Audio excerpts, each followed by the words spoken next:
जय हिंद साथियों। आज मैं आपके लिए 5 बड़ी खबरें लेके आया हूँ और ये खबरें आपके लिए जानना बहुत ज़रूरी है। साथियों, अगर आप एक पेंशनर हैं या फैमिली पेंशनर है या आपके परिवार से कोई सरकारी नौकरी कर रहा है तो ये खबर आपके लिए बहुत ज़्यादा इम्पोर्टेंट है। साथियों, सबसे पहले हम हेडलाइंस पर चलते हैं और आपको फिर एक एक करके सारी बातें बताएंगे। देखिएगा, पहली खबर है 8th पे कमीशन में हर साल एक इंक्रीमेंट, मिनिमम 5 इंक्रीमेंट होने चाहिए। दूसरी बड़ी बात है सीजीएचएस या ईसीएचएस पर लेटर जारी, 70 साल होने पर एक नया आदेश आया है। क्या आदेश, वो मैं आपको बताऊंगा। दोस्तों, तीसरी बड़ी न्यूज है वो इक्वल एमएसपी के बारे में। जी हाँ साथियों, 10,800 एक नई एमएसपी की बात हो रही है। आखिर क्या खबर है वो इस वीडियो में आपको बताऊंगा। चौथी बड़ी खबर है पूर्व सैनिकों को आर्मी हेडक्वार्टर का आज 20 जून का एक बड़ा तोहफा मिला है। वो क्या मिला है ये भी वीडियो में बताऊंगा। और पांचवी बड़ी बात है डीए 50% नहीं अब 60% मर्ज होगा। वित्त मंत्री जी ने किया ऐलान। आखिर वो क्या ऐलान है और बाकायदा एक लेटर भी जारी किया गया है, वो भी मैं आपको दिखाऊंगा।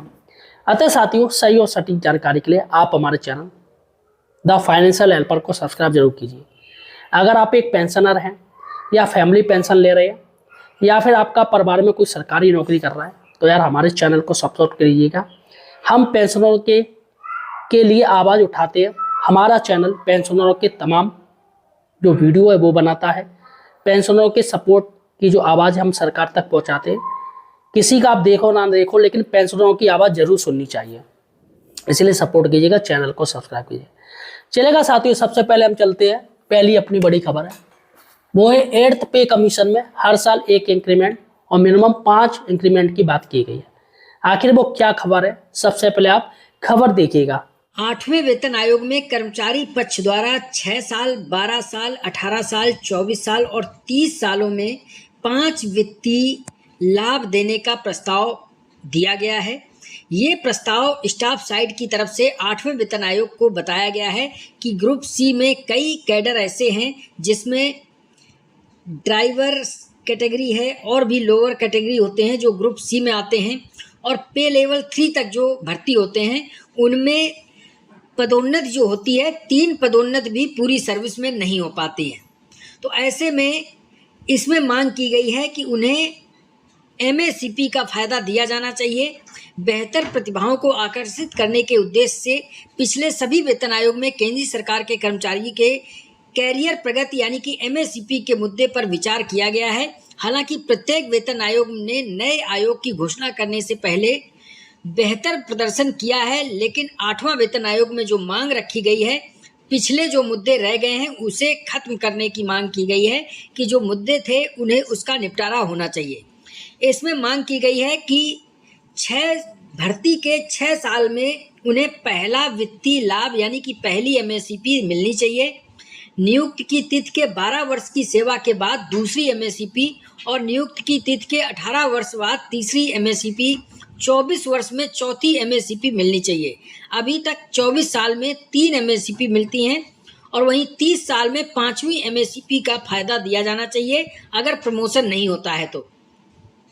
5 पदोन्नत की भी बात कही गई है कि प्रमोशन इतने होने चाहिए कि पूरी सर्विस में, इंटायर सर्विस में कम से कम 5 प्रमोशन होने चाहिए, खासकर जो निम्न वर्ग के कर्मचारी हैं, ड्राइवर, क्लर्क, स्टेनोग्राफर जैसे जो कर्मचारी हैं, ऑपरेटर जैसे कर्मचारी हैं, इनके लिए 5 प्रमोशन होनी चाहिए पूरी इंटायर सर्विस में। तो देखा साथियों, मिनिमम 5 इंक्रीमेंट तो मिलने चाहिए।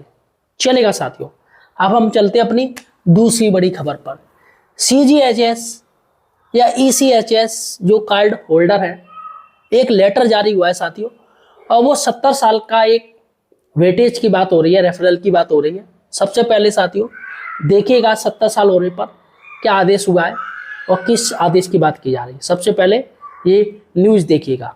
और ईसीएचएस में 70 साल के जो भी कर्मचारी हैं, रिटायर्ड कर्मचारी, उनके लिए रेफरल की कोई आवश्यकता नहीं है। ये रिवाइज गाइडलाइंस केंद्र सरकार ने चाहे सीजीएचएस वाले कर्मचारी हों या ईसीएचएस वाले कर्मचारी हों, सीएपीएफ के कर्मचारी हों, सबके लिए जारी कर दी है।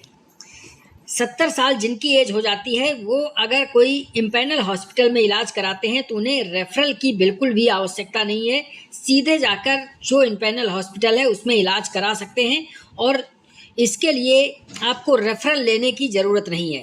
तो इसके लिए गाइडलाइंस जारी हो चुकी हैं। जो भी 70 साल की उम्र की जिनकी है वो इसके लिए बिना रेफरल के जा सकते हैं। ये लास्ट में देख सकते हैं, referral shall not be required for beneficiaries age 17 years and above. चलेगा साथियों, अब हम चलते हैं अपनी equal MSP.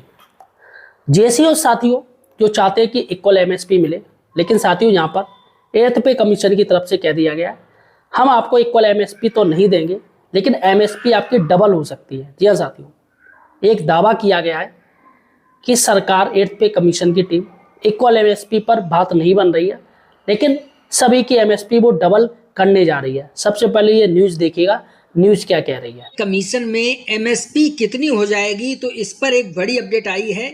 Indian ex serviceman league ने आयोग के सामने मीटिंग में 8 सीपीसी में एमएसपी फिटमेंट फैक्टर के अनुसार रिवाइज करने की गुजारिश की है, जबकि जवान जेसीओ की मांग थी कि इक्वल एमएसपी होनी चाहिए, जो कि अब 8वें वेतन आयोग में ऐसा नहीं होता दिख रहा है। हालांकि एमएसपी डबल होने की उम्मीद है। ये जो पूर्व सैनिक लीग के विवेक हैं उनका ये कहना है कि जो 8वें वेतन आयोग में एमएसपी की इक्वल की मांग थी वो पूरी नहीं होगी, क्योंकि इंडियन एक्स सर्विसमैन लीग की और आयोग की जो मीटिंग हुई थी डिफेंस वेटरन्स की मीटिंग, उसमें एमएसपी की फिटमेंट फैक्टर के हिसाब से मांग की है कि जितना फिटमेंट फैक्टर हो उसी हिसाब से एमएसपी बढ़नी चाहिए। तो ये मांग की गई है। हालांकि इसमें इक्वल एमएसपी जवान जेसीओ मांग कर रहे थे, इसकी मांग नहीं की गई थी। एक पहले भी लेटर जारी हुआ था कि एमएसपी 8वें वेतन आयोग में जो डिमांड रखी गई है वो कितनी रखी गई है, तो वो भी लेटर आपको दिखा देते हैं। ब्रांच 8 पे कमीशन सेल का लेटर था जो कि काफ़ी दिन पहले एमएसपी को लेकर 8वें वेतन आयोग में कितनी होनी चाहिए इसके लिए जेसीओ ओआर की अलग अलग एमएसपी की मांग की गई थी, डिमांड रखी गई थी। इसमें 6 पे कमीशन में जो एमएसपी थी वो ऑफिसर को 6000 थी, एमएनएस को 4200 रुपये और ओआर को जेसीओ को 2000 रुपये। वहीं 7th पे कमीशन में 2.57 के फिटमेंट फैक्टर के हिसाब से एमएसपी को रिवाइज कर दिया गया था, जो कि 2.57 का जो फिटमेंट फैक्टर था एमएसपी में लगा दिया गया था। लेकिन अब 8वें वेतन आयोग में इसमें मांग की गई है कि एमएसपी जो है 8th पे कमीशन में प्रपोजल दिया गया है 8वें वेतन आयोग में ऑफिसर के लिए 30,000। इसमें रिमार्क भी दिया है क्योंकि कमांड कंट्रोल रिस्पॉन्सिबिलिटी होती है, प्लानिंग करते हैं, इसलिए एमएनएस को 21,000, मेडिकल असिस्टेंट अंडर ऑपरेशन के अंडर मेडिकल असिस्टेंट देती हैं। जेसीओस के लिए 18,000 की मांग की गई है क्योंकि गजेटेड स्टेटस लीडरशिप की वजह से इन्हें यह दिया जाना चाहिए। वहीं ओआर को 12,000 रुपये की मांग की गई है। ये 8वें वेतन आयोग में रिकमेंड किया गया है।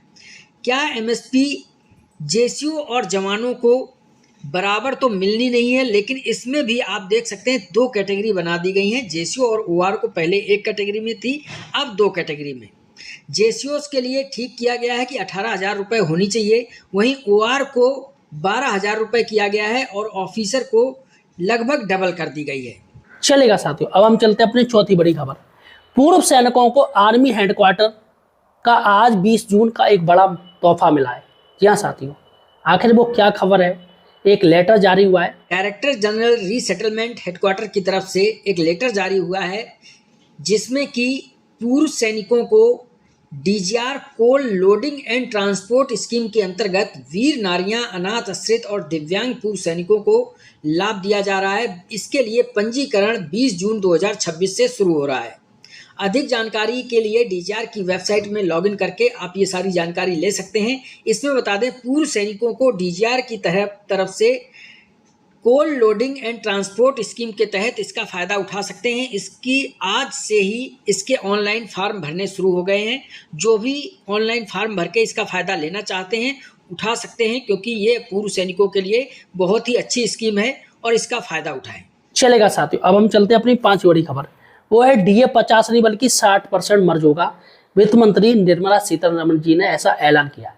साथियों, एक लेटर वायरल हो रहा है जो वित्त मंत्रालय की तरफ से आया है, जिसमें दावा किया जा रहा है कि 50% डीए सरकार मर्ज करने जा रही है। लेकिन साथियों, सबसे पहले ये खबर देखिएगा, क्या सच में सरकार की तरफ से ऐसा कोई लेटर जारी हुआ है? आखिर क्या है इस वायरल लेटर की सच्चाई? सबसे पहले ये जो खबर है वो हमारी देखिएगा। ये डीआर 50% मर्ज नहीं होगा, 60% मर्ज होगा। ये 8वें वेतन आयोग से पहले एक वित्त विभाग का लेटर जो जारी हुआ है, ये लेटर 50% डीए महंगाई भत्ते को मूल वेतन में मिलाने के विलय करने के लिए वित्त मंत्रालय के आदेश की कह रहा है कि वित्त मंत्रालय ने कहा है कि 50% महंगाई भत्ता बेसिक में मर्ज हो। लेकिन ऐसा नहीं है, क्योंकि आदेश जो दिया गया है ये फेक आदेश है, क्योंकि अभी तक दिल्ली या वित्त मंत्रालय की तरफ से ऐसा कोई आदेश पारित नहीं हुआ है। अगर मूल वेतन में डीए मर्ज भी होगा तो वो 50% नहीं होगा, वो 60% होगा, क्योंकि 1/1/2026 के पहले जो डीए है वही मर्ज होगा अगर मर्ज होना है। 50% तो मर्ज होगा नहीं, क्योंकि ये डीए जो है ये बीच का डीए है और ये मर्ज नहीं होगा। 8वां वेतन आयोग 1/1/2026 से लागू होगा तो उससे पहले का जो डीए है वही मर्ज हो सकता है। इसलिए ये लेटर जो है ये फेक समझ में आ रहा है, क्योंकि अभी तक कोई आधिकारिक ऐसा जो निर्देश जारी नहीं किया गया है। ये सोशल मीडिया में काफ़ी दिनों से लेटर वायरल हो रहा है और अलग अलग जगहों पर ये वीडियो दिखाया जा रहा है कि देखो सरकार ने ऐसा कर दिया है और जल्द ही ये मूल वेतन में विलय होगा। तो ये खबर बिल्कुल फेक है। अगर विलय भी होगा तो 60% डीए विलय होगा, क्योंकि 1/1/2026 से पहले डीए 60% है, जो कि 7th पे कमीशन के अनुसार है। तो फिलहाल साथियों, आपने देखा ये 5 बड़ी खबरें थी साथियों, जो कि मैंने आपको बता दी। अतः साथियों, इसी तरीके से अपडेट रहने के लिए आप हमारे चैनल को सब्सक्राइब जरूर कीजिएगा और इस वीडियो को ज़्यादा से ज़्यादा शेयर कीजिएगा अगर आपके व्हाट्सएप ग्रुप चल रहे हैं, ताकि उनको भी ये सारी जानकारी हो सके। मिलते हैं एक नई वीडियो के साथ, तब तक के लिए धन्यवाद।